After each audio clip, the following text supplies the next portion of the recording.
please join me for the Pledge of Allegiance? I pledge allegiance to the flag of the United States of America and to the republic for which it stands, one nation, under God, indivisible, with liberty and justice for all. I'd like to thank everybody for coming out on this dreary night. Can I get a roll call? Mr. Mutner? Here. Mr. Rogan? Here. Supervisor Williams? Here.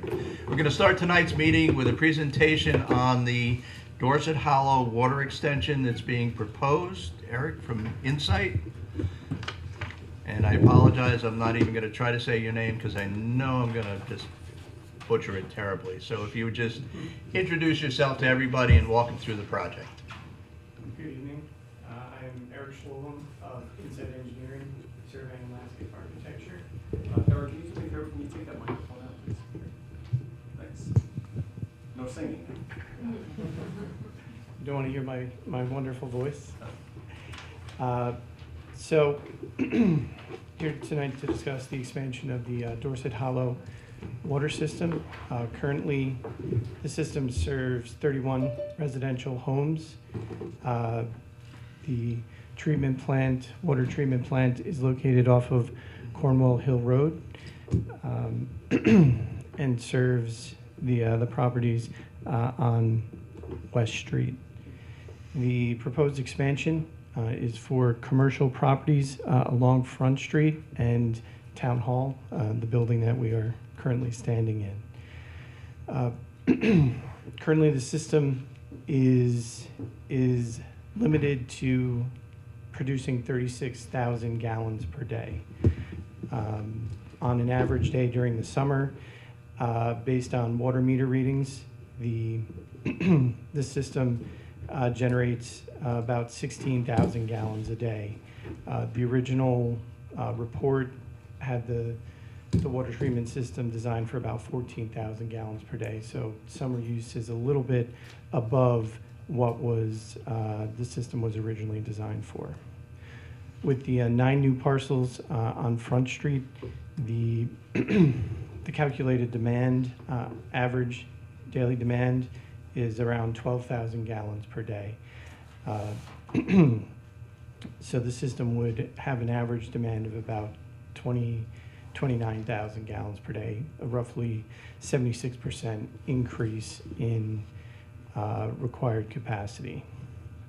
Basically, we are going to expand the water treatment plant, which is next to the wastewater treatment plant, but the water treatment plant footprint will approximately double to be able to add an increase in capacity. We will be basically replacing all of the components from the well pumps through the iron and manganese treatment that are currently in there. That will all be replaced with expanded capacity. The new treatment capacity, the system would be able to produce about 94,000 gallons per day, a roughly 160% increase. So compared to the additional users that are being brought on, which was a 76% increase, the 160% increase in capacity will certainly serve the district well. There are, as discussed, iron and manganese removal. The upgraded equipment will replace old equipment that's currently not operating at peak efficiencies.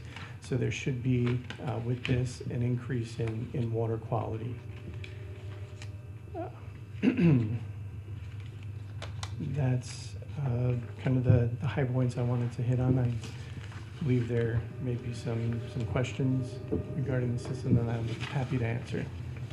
I would ask that anybody in the audience who has any questions, if you would wait for the train. If you would come up to the mic and state your name and address for the record, ask your question, and we'll do the best we can for answering it. Hi, Richard Ruiak from 6 Bonnie Court, Patterson, New York. I've been a resident here for over 22 years. I was one of the original people that moved in here And it seems every single summer, no matter what, we get the letters, stop, people are wasting water, the system is gonna run out of water. And so I'm wondering, was it not correctly engineered in the beginning? And how is this going to, like, is the aquifer cannot get that much water, or is it the equipment that can't pull it out? That's my question, number one, first question. So basically, the initial design is basically designed to provide potable water. Irrigation uses, filling swimming pools, because potable water is a limited resource. There's other sources that can be used for that. The wells are actually able to produce significantly more than the 25 gallon per minute that the treatment system was originally designed for. The wells can produce 44 and 75 gallons per minute. So it was limited by the capacity of the well pumps that were installed and the treatment system that was installed, which, as I noted earlier, we're expanding significantly, even more so than the additional demand that the new parcels will require. So when this goes into effect, do you think I'll be getting letters in the summer, stop watering your lawns and washing your cars? I can't say it won't happen, it will be significantly reduced. We do feel that that the system is sized appropriately at the 94,000 gallons per day to allow some use for that, but it is a resource that needs to be protected for potable water. Is the most important use of the system. My second question is the hardness. Will anything be done about the hardness at the facility? Because right now, my neighbor just had his water tested for the hardness and it was at 18. So I don't know, he thinks that's very high. Is that super high for hardness? Hey, do you know what the units were? I mean, hardness can be, hardness. Well, I know we have super hard water, put it that way. Right. And that it can be measured in grains per gallon, it can be measured in milligrams per liter. If that's in grains per gallon, it would be a hard water. Currently, typically, it's not handled. Sir, I'm sorry to interrupt. They're saying on the Zoom they having a hard time hearing you. If you can take the microphone. I know you guys got to kind of toss it back and forth, but I apologize. Thanks a lot. Typically, hardness isn't something that is always treated at the plant. It could be treated individually in each home. So my question is that you are not going to do anything about the hardness of the water? Currently, it's not proposed, no. Thank you. Anyone else? Jack Bambase, 41 West Street, Patterson, New York. I would just like to personally thank the board and Rich for putting this together and having the engineer come. I had come last time and expressed my concerns over the water. Richie Rurak and my wife is also here. We've been here since the beginning. We've always been concerned about the water, and we're very happy to hear about the fact that the capacity seems that it's going to be dealt with.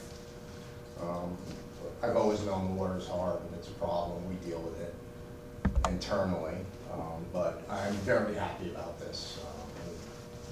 I'm grateful that you guys took the time to reach out to the residents of Patterson, Dorset Hollow, and make us feel better about what's going on. So thank you very much. Okay, thank you. Thank you. There are a couple of things that I'd like to just add on, and Eric, correct me if I go out of bounds and I'm not correct. You know, one of the things we're looking at doing here is you've got a plant now that's 20 years old. We're looking to give you a brand new plant. And we're hoping that's going to address some of the operational problems that we know is occurring out there. We are, addressing the capacity so that we're going to have additional capacity out there. But the system is being designed to provide potable water. It's not being designed to do irrigation. It's not being designed to fill swimming pools. If we want to design a system that would accommodate those practices, then we would have to be going to the DEC for a water withdrawal permit and substantially increase the size of the storage capacity. And that's going to add a significant cost to this. So we want to provide you good potable drinking water, but we want to do it so at an affordable cost. And so we kind of try to balance, what we're doing here with, what we can provide. We also know that there's a constant sediment issue out there, and we think that one of the reasons may be because we're supplying it to a very limited number of residential homes who all have the same habits. You all get up in the morning, you shower, that puts a big draw on the water. Then you go to work, and all day long, for the most part, the water doesn't move, and so sediment settles out. You come home, you make dinner, maybe you shower again, hopefully.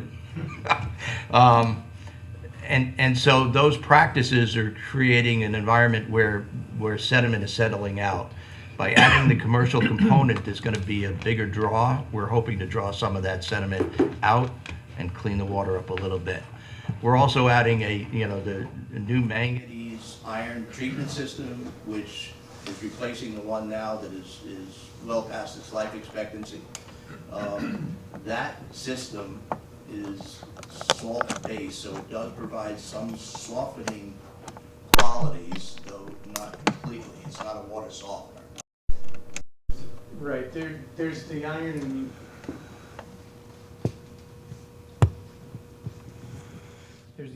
and manganese removal system, which may have some impact, but right, it's not specifically designed Correct. to remove Right. hardness from the system. But more importantly, we're hoping that that new system will also help with the sediment problem we have in the tanks. Right. With the new treatment system, it's going to be operating at better efficiencies. It's a slightly different system, a green sand plus system versus a green sand system, which has a little bit better operational characters. That the idea is right to improve the water quality by keeping having a new system that's operating at better efficiencies. Correct. So hopefully we're trying to make a better system out there, one that's still going to be affordable to everybody without breaking the bank. Correct. So, anyone else have any other questions? What's the anticipated timeframe?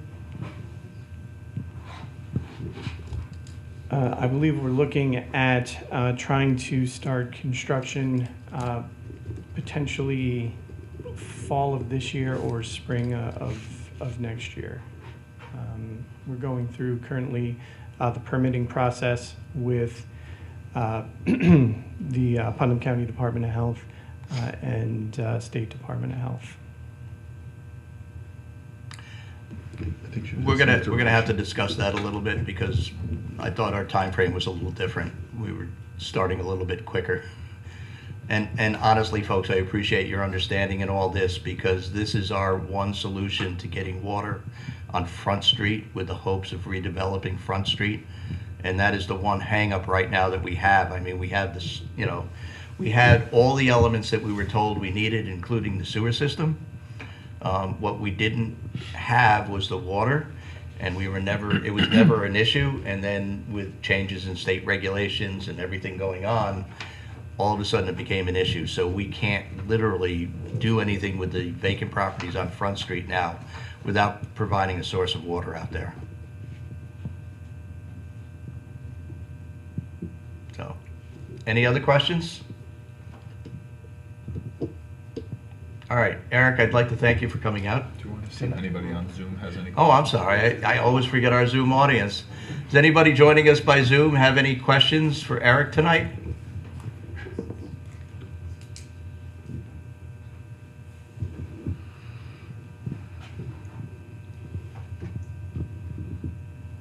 There's quite a few people that are not on mute. Okay. Well, again, Eric, thank you for coming out tonight and, doing this. And we'll be talking in the morning about some of the issues and seeing what we can do. Okay. Okay. Thank you. Thank you. Thank you. Okay. Okay. First item we have is related to the audit of the bills. I'd like to make a motion that we approve abstract number 1 in the amount of $495,687.40. So moved. Second. All in favor? Aye. And I have to say it's a distinct honor to follow in Councilman Cook's footsteps and do a budget transfer, which I haven't done probably, and he hasn't allowed me to do, I bet you, in 6 years. So first item is budget transfer request number 46. This budget transfer is requested to reallocate funds for the recycling contractual account to cover final invoices for the 2023 budget. So this we're requesting to move $112 from recycling contractual utilities to recycling contractual expense accounts. And budget transfer 47 is to transfer, reallocate funds for the sewer treatment contractual chemical account to cover final invoices. So we're going to be requesting to move $557 from sewer treatment contractual sludge removal to sewage treatment contractual chemical expense accounts. So I will make a motion that we approve budget transfer requests 46 and 47. So moved. Second. All in favor? Aye. Fortunately, Mrs. Smith could not be here with us tonight. Something came up, so I believe Sean's going to take over. So the first item is a request from our recreation department under our procurement policy to buy some basketball shirts with logos, and we have several quotes, and we will make a motion to approve buying 230 jerseys or basketball shirts from Extreme Designs for an amount of $2,250. So moved. Second. All in favor? Aye. The next is to buy 200 Seneca flag football jerseys with logo on the front from Challenge Teamwear for an amount not to exceed $2,000. So moved. Second. All in favor? Aye. And the next item, this relates to the final approvals of our renewal of agreement with our fire departments. The first is for Putnam Lake Fire Department, and this is for the 2024 calendar year for them to provide fire protection services for the Putnam Lake area. So the first resolution, I would ask that we enter this resolution into the record as though read. The amount is $550,420 for the Putnam Lake Fire Department contract. So moved. Second. All in favor? Aye. The next is the resolution for the renewal of agreement with Patterson Fire Department Number 1 Incorporated, again for the 2024 calendar year, in the amount of $935,950. I'll ask that this resolution be entered into the record as though read. So moved. Second. All in favor? Aye. Thank you. Peter? First up is the Putnam Lake Park District. I'd like to make a motion to place Perla E. Granados on that board, effective until December 31st, 2027. I think she'll be a great addition to this board, and I'd like to make that motion. Introducing the resolution. I'm introducing. Introducing the resolution. As to be in the minutes as it were read, as if it were read. We have a second? Second. All in favor? Aye. Aye.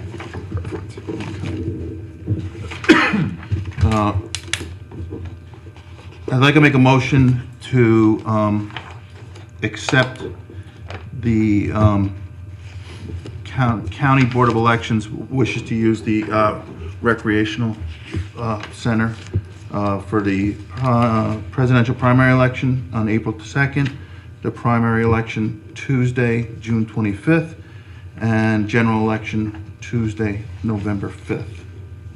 Sorry, I said that. Motion to have this in the record as written, as read, with no objection. So moved. Second? Second. All in favor? Aye. And lastly is we've received the annual report from the Historical Society. It's 7 pages. It's got some great information. And I'm going to ask that if you would like to look it up, you can go to their website and you can read it for yourself. Thank you. Thank you. Sean? Sure. So next item we have is a letter from a a gentleman who is representing his mother-in-law, who has owned several pieces of property in Patterson for many, many years. Unfortunately, due to some ailing health and situations, some personal situations, she no longer can afford to pay the taxes on the property and is asking the town to consider accepting those properties as a donation. They are typical Putnam Lake lots that are unbuildable, that are very small, in some cases only 20 by 100 feet. So it's like all three of these parcels are unusable for building purposes. However, obviously, when these parcels come up, they may be of some value to the neighboring property owners. In investigating the future of these lots, the owner actually did reach out to the neighbors and offer those properties and did not have any interest, unfortunately. The lots are, 2 of the 3 lots are valued at less than $2,000 apiece. The third lot has some lake views and is valued a little bit more, but so it always comes back to the question whether or not, excuse me, whether or not the town accepts these donations. We usually talk about whether there's some value to the town for stormwater practices, or whether we can somehow get them back on the tax rolls. In some instances, it's the option of the town to dissolve the lot and adjoin it to a neighboring property. And in doing so, it increases the value of that property to some extent. And we do get some tax benefit of that. So this is really for discussion with the town board, what our options are and maybe what we think would be the appropriate action. Rich, I don't know if you've had a chance to look. So I have taken a look at some of these. There really is no intrinsic value as far as stormwater or recreation to the town, but as you said, there is some value about the town acquiring these lots and then trying to work with the adjacent property owners to get them, get these properties back to somebody who can, maybe make use of them. If we don't accept the donation, then it's likely it's going to go to the county, for back taxes. That's going to be a 4 or 5 year process. Right.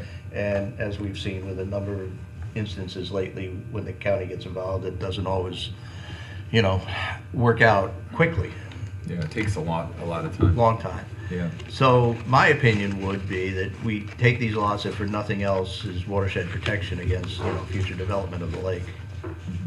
Keeping as much green space as we can. So. Yeah. No, I don't disagree.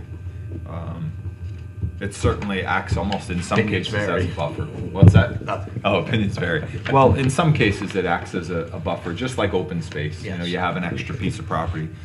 But in one case, I think there are some intrusions onto those properties that we might want to talk to the neighbor who has done the intrusions and say, hey, it's more appropriate for you to own this lot than, people tend to mow over their property line and put in gardens and things. So, but 2 of the lots, the value is so low that the tax bill is like $35 a year, $50 a year. But again, this owner has fallen into severe health issues and is just in a difficult situation. So, okay. Peter, you okay? Mm-hmm.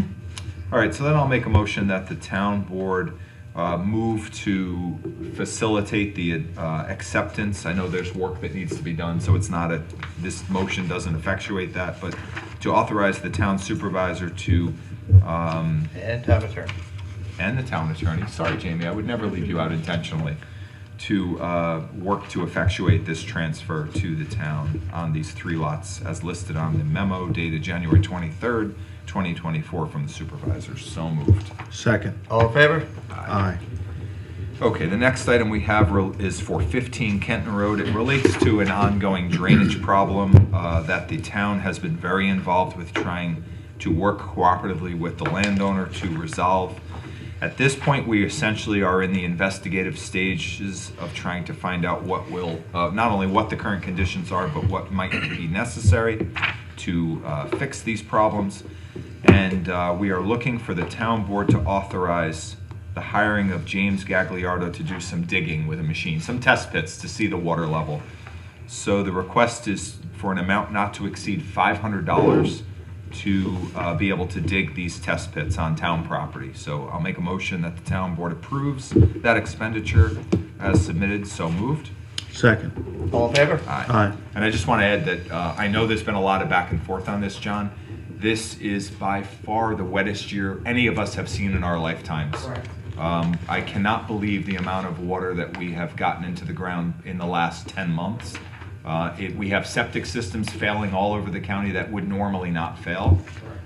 So I think this is a step in the right direction. I appreciate your not only being cordial the way you have been, but also working with the town for everyone's benefit. So we're gonna see if we can help figure this one out, but it's not easy. No, correct. I get Yeah, that. so- I'm actually here. Microphone? You've got to get to the Yeah, mic. yeah. Take your time. I'm actually here to thank you guys for the amount of work that you have done so far since October. And moving forward with Jimmy Gagliardo, I think is a good idea, like you said in the email that you sent. What I was hoping to understand is,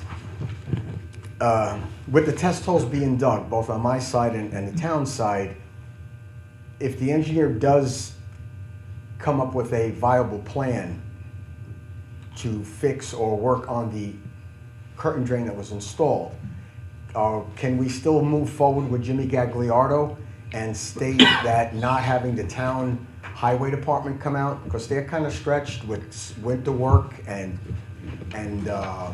taking care of the roads to get them out? I need to get this fixed. You I need to get understand. this fixed as quickly as we can. I understand, but let's find out what the plan is Well, before, no, correct.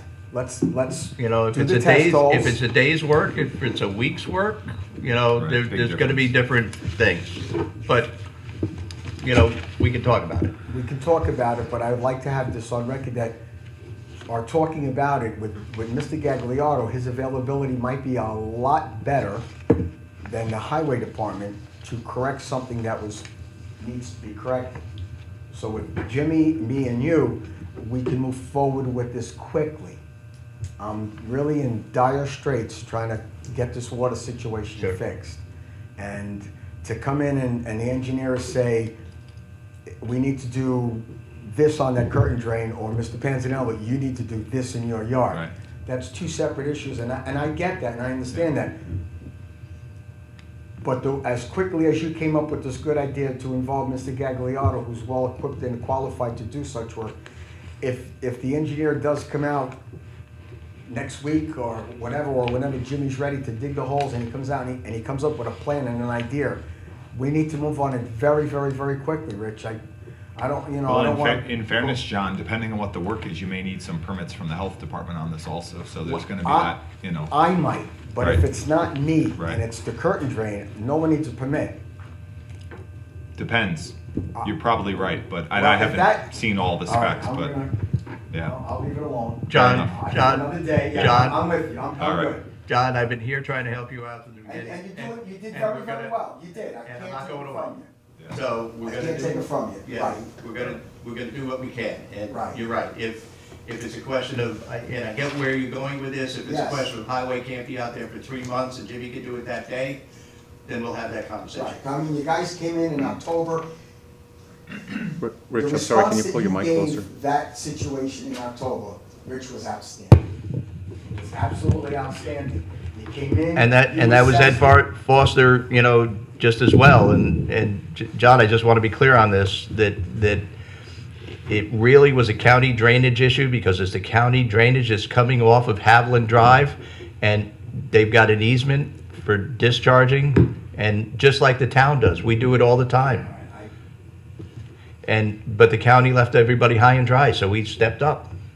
Sounds like we're all on the same page here, so, I'll leave it at that. Thank you. Because it's not the time and place. Fair for enough. this discussion. Okay, All right, thank you very much. You're welcome. Have a Great day. thank you.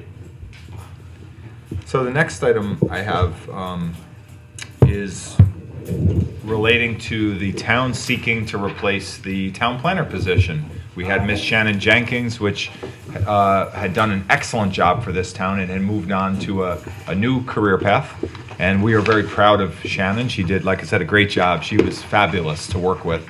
So the town sought a qualified candidate. We had a few resumes we interviewed, a fabulous young man who is, I want to say, one of our own, Patterson resident. And I think this is really nice when we have the ability to hire from within our own community. And I encourage and would give priority to that over other people, all other things being equal. So I have a resolution here, which I'm really, like I said, honored and very excited about the hire of Michael Rosaforte Jr. As our town planner. And I would ask to move this resolution and ask that it be entered into the record as though read. The yearly salary is starting at $67,600. So moved. Second. All in favor? Aye. Very, very excited for that young man to be joining our team, and I think some great things are going to happen. You Agreed. know, I Agreed. really, very, very good. Okay. About 2 months ago, we had some folks in here who talked about the potential dangers of tobacco and vape products. It was precipitated by the fact that we had a vape shop move into the Front Street area, right across from the daycare center, and everybody was concerned about that. And the general consensus was that, you know, with the school here, with the recreation center here, and with the daycare center here, this is probably not a use that should be supported in this particular area.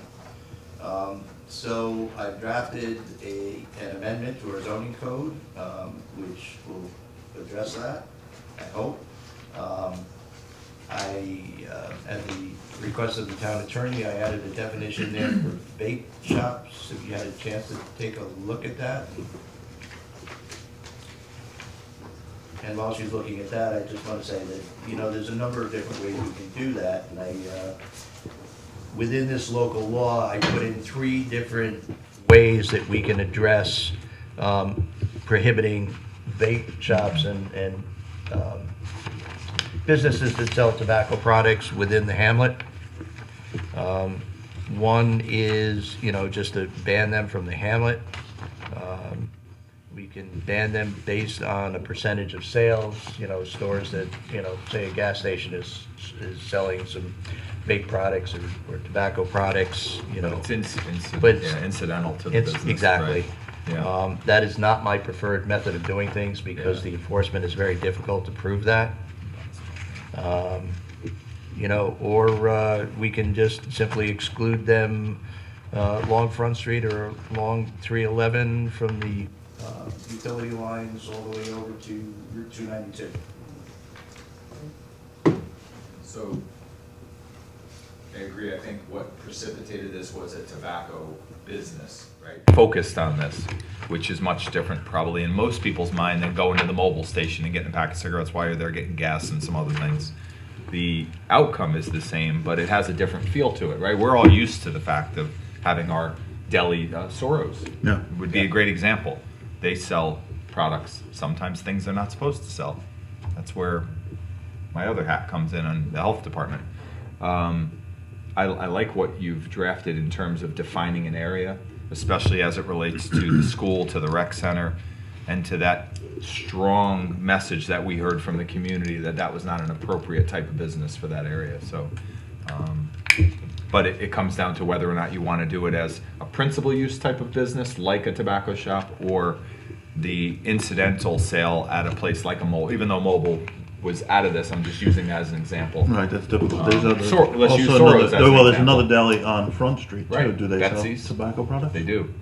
Not currently there. I think they're under a suspension, but they will when that's lifted. But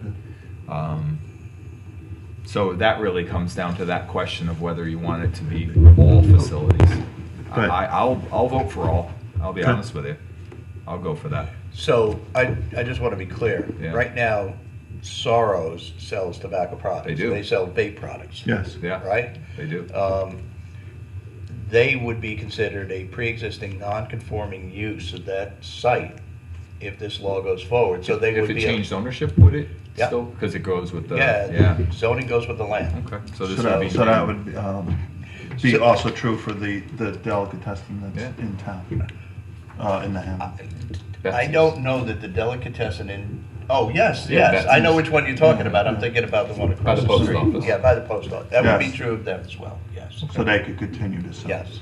All right, so we're looking at we Someone- revitalize Front Street, someone builds a facility, they want to put in something and sell tobacco, we say, so sorry, so sad, you've missed the boat. I'm fine with that. No tobacco sales in the Haven, basically. So, I'm fine with Okay. that. Or Well- if a new owner were to take over one of those places and stop selling for a continuous period of time, they couldn't then restart as long as it's, Let me ask, that's a really good point. What if a facility lost their license for a period of time because of non-compliance? if there was a period of time that, our definition of non-conforming has a period of time by which if you're not doing that use, you lose your right to use it in that way. So it doesn't matter that they aren't doing it because they lost their license. If they're not doing it for that period of time, then they will lose their right to going Not to forward. put you on the spot, but do you What- have any, what's the period how of long the time? period of time is? I believe it's a year, but I'd confirm for you. so you Yeah. A year, okay. So I just want to, my 2 cents is that we define it by, the Front Street and Route 311 and the distance along them, because those are commercial areas. Yeah. And not just the whole hamlet or not by percentage, but Yeah. leave it up to everybody else. No, I think that's reasonable. You know, what I know Kristen McConnell came and spoke about was that, boy, especially, it's not cigarettes anymore, the vape products with the young people is just skyrocketing. We've made so much headway with getting children to stop smoking cigarettes, and now, nobody seems to know what's in these products, the vape products, and they're marketed really cleverly with all these like strawberry, like these flavors that are illegal, by the way. They're not allowed in New York State, and they sell them, but again, that's what enforcement is all about. But the numbers, the studies I've seen now, the numbers are just skyrocketing, and it's really, we don't know what the long-term effects of this are going to be, and it's really scary. I don't have children, but if I did, I'd really want to make sure they weren't doing that stuff, because nothing good is going to come from that. But How are you with the definition of vape products? I don't know if I don't have the most current edition, but I don't have a definition here. it's under section 1 on the page. It says vape products, devices that heat a substance to produce an aerosol that is inhaled, including but not limited to nicotine, cannabis flavorings, or other chemicals. It looks great. Textbook. You're so good. Mike, name, address, the usual. John Flavin, 386 Cornwall Hill Road. Just a question on this. I like what you're talking about, the banning of these shops, but I want to know if you have the capability to restrict those who are going to be non-conformant but able to do it, restrict them from increasing their sales dramatically. That's a really good point. Going Because- from incidental to, Yeah, because then you're giving them a free ride A leg up. to expand their business at the expense of people who are being banned. really good So point. I would just be curious about that.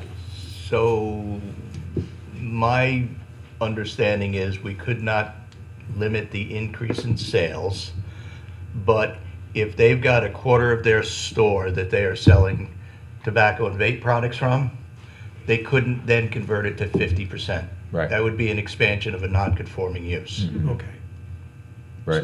So that's So- somewhat restricted. So we would, to follow up on that, we would need to have code enforcement go out and document exactly what percentage of the store is being used for sales. So since we have so few, if and when this is instituted, we can request code to go out and simply make note of what the general, which I think would be really good to get in the record, Yeah. and just say, hey, based on what you're doing X volume, which, is pretty easy to do. So I think thank you, that's a great point. Well, Thank you.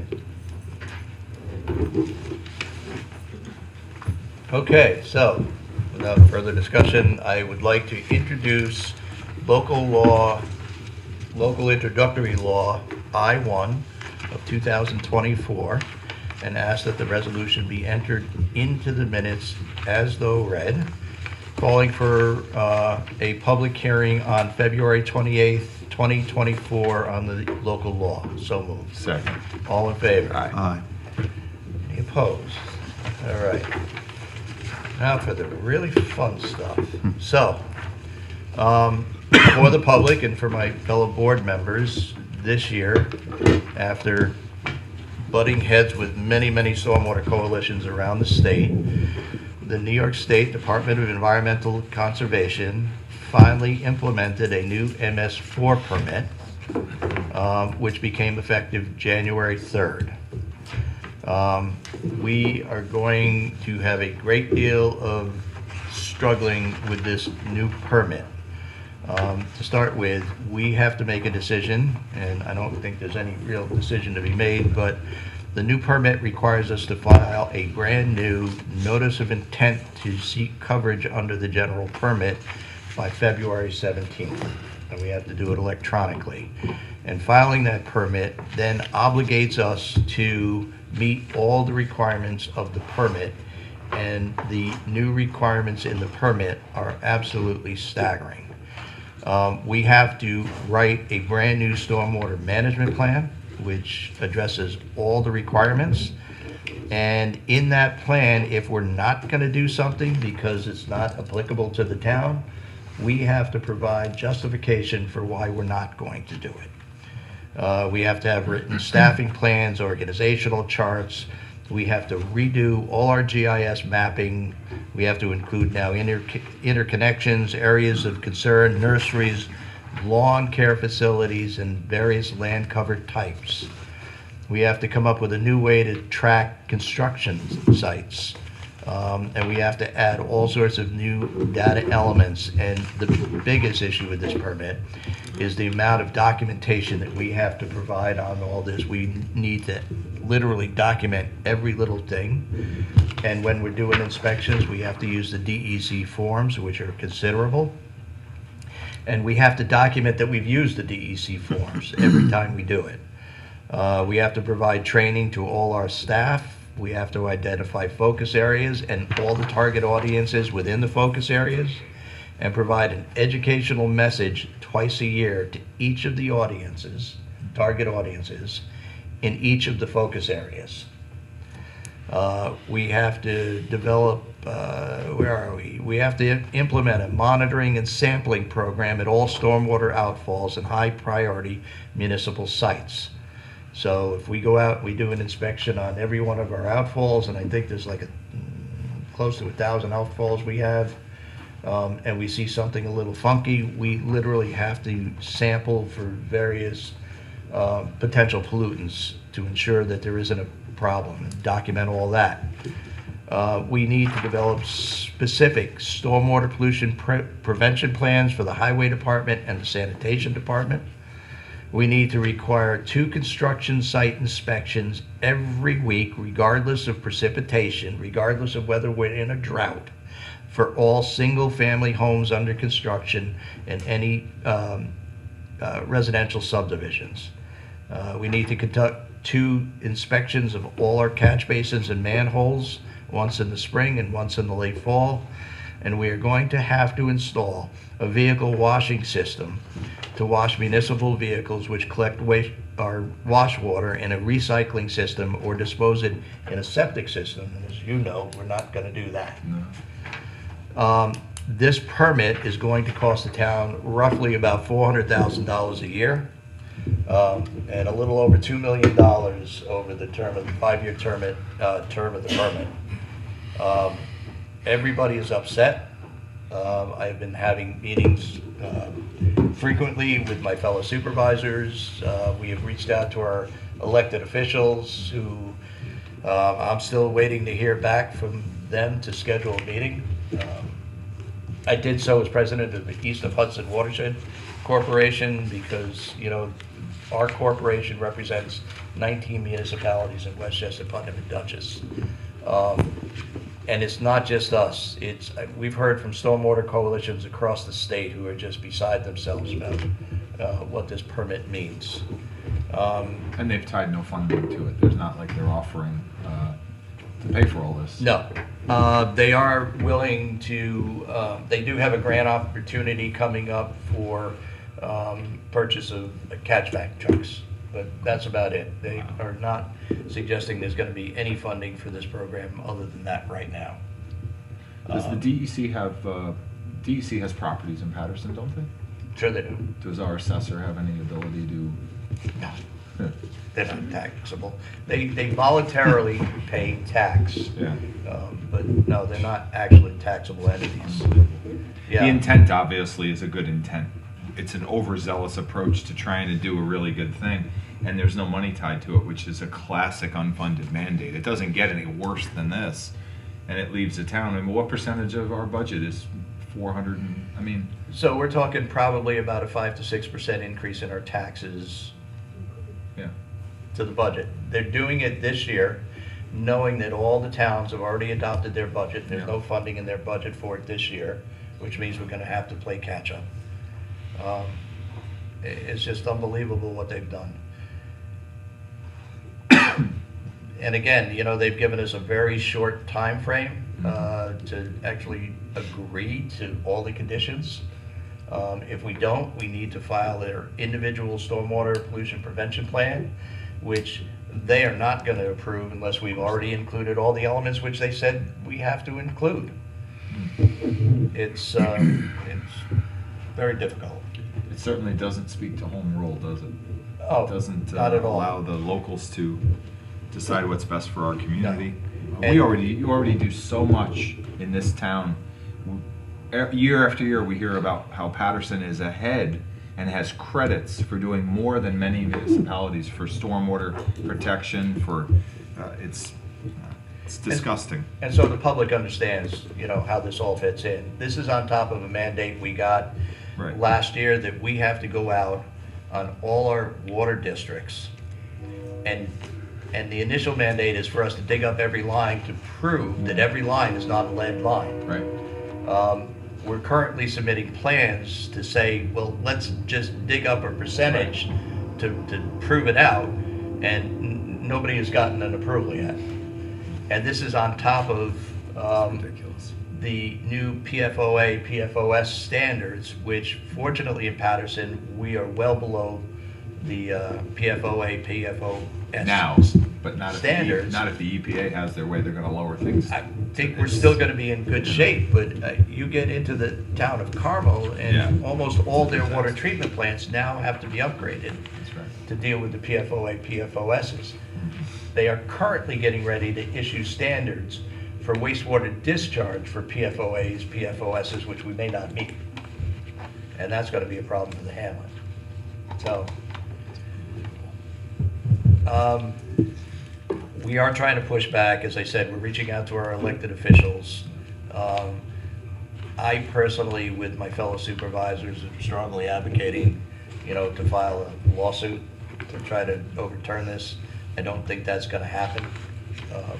They just don't seem to want to rock the boat that much.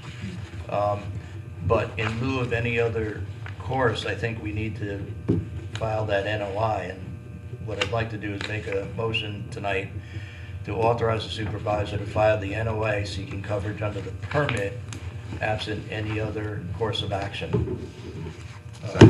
All in favor? Aye.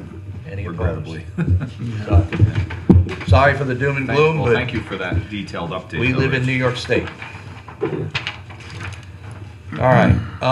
The next thing I have on my agenda is, Can I just stop for a second? Yes, Is sir. there any benefit to the, because this is, we have community members here that are also represented by the same elected officials, for them contacting folks to say, hey, you need to help Patterson out here? We're talking about, I'm assuming Mike Lawler, we're talking about Matt Slater. You know, Yes. we need our elected officials to support us. Peter Harcum. Peter Harcum, thank you, to support this, because this is gonna cripple this town. This is, you know, and it's not just this town. Right, it's the whole region. Again, when we got the permit, I did a cost analysis about what it's going to cost us. Yeah. And I've shared that with the other supervisors throughout. I heard from Carmel, they took my spreadsheet and they added their numbers in on it, and they're a little over 8 million on what this is going to cost Carmel. Mhm. So it's just phenomenal. So yes, that's a great idea. anybody that's listening in, please contact your state representatives and tell them that, you know, this is not something we can afford. We want clean water. We want to do the right thing. But Give us the resources to do it. But, you know, having an individual, a qualified professional, meaning an engineer or somebody certified, on a residential home under construction twice a week when there's no rain coming out of the sky is absurd. Well, and even though it's a DEC requirement, this certainly has impact and should be also looked at by the city of New York, because it's their ultimately affects drinking water as well. And we already feel very beholden to the city of New York. I think that, you know, they should be involved in this in terms of funding as well. Yeah. And they are. Yeah. So one of the components of this plan is that we have to install stormwater retrofits to reduce the amount of phosphorus getting into the reservoir. That has been with us since 2008. And to their credit, New York City they have funded the program, which is the East of Hudson Watershed Corporation. That's why we formed the corporation. And they've been funding the organization, and we are currently in negotiations for a significant amount of additional funding. And we're talking, what have they funded? Probably close to 75 million that they've thrown into the program. So, Not for Patterson, for the for the whole watershed. Yeah. Right. Great. Thank you. All right. Next, I'd like to introduce a resolution approving the extension of the Dorset Hollow Water District and ask that it be entered into the record as though read. Do I have a second? I'll second. All in favor? Aye. Aye. Any opposed? All right, and my executive session, I'll defer to the end. We have a couple of announcements. Anybody want to do an announcement? Yeah, sure. We have one. The Putnam County will be hosting a career expo for 2024. This is a first of its kind, at least that I recall. It will be, it says, Putnam County invites you to explore opportunities in the following areas: the Bureau of Emergency Services, the Department of Health, Social Services and Mental Health, the Department of Motor Vehicles, the Department of Public Works, and the Office of Senior Resources, and more departments. So essentially, it's like a career fair where you can come and learn about potential job openings or what the county does in these. Color copy. And thank you, nice color copy. And it's on Wednesday, February 7th from 3 to 7 p.m. at the Bureau of Emergency Services in Carmel.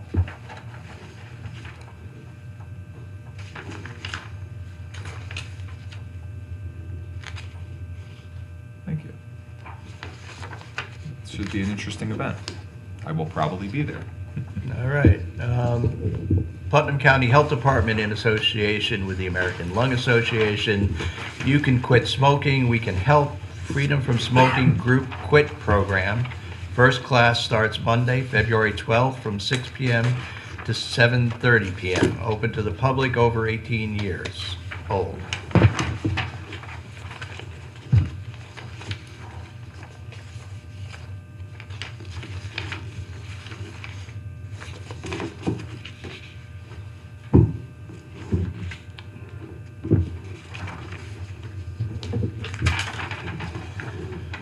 All right, and the last thing that I have, this came in quite late, but we have received a memo from Ed Foster Jr. requesting that we advertise for bids for various products used by the Highway Department, including wash sand for ice control, crushed stone, bituminous concrete, annual tree work, diesel fuel, heating oil, and gasoline. So I'd like to move that the town advertise for bids for the aforementioned products and ask that the town clerk advertise the bid. So moved. Second. All in favor? Aye. That is it. Anybody else have anything? Just, we're not, we'll do this next time. We can do this next time.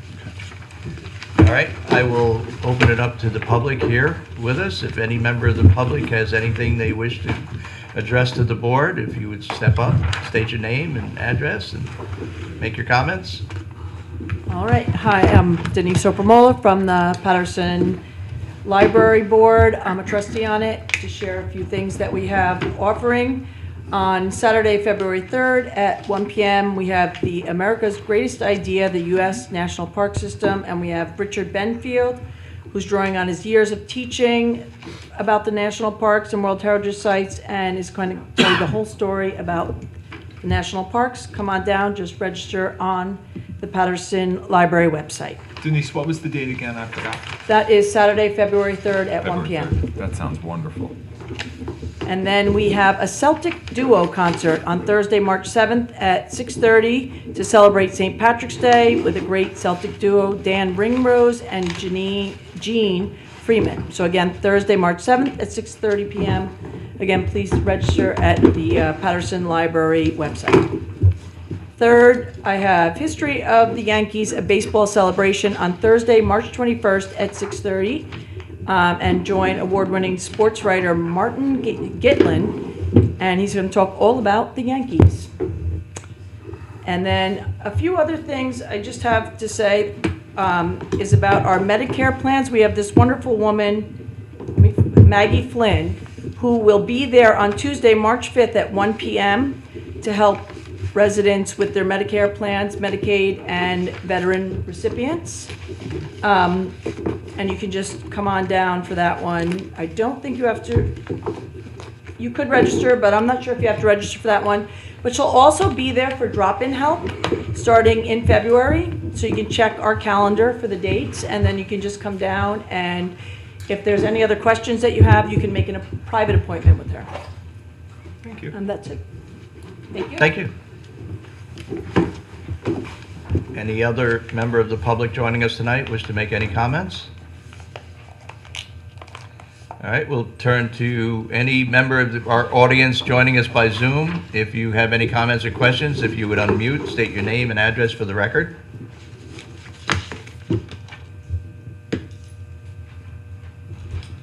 No, thank you. Good night. Good night. Night. Good night. Motion to go into executive session. Second. All in favor? Aye. Aye. Thank you, everyone.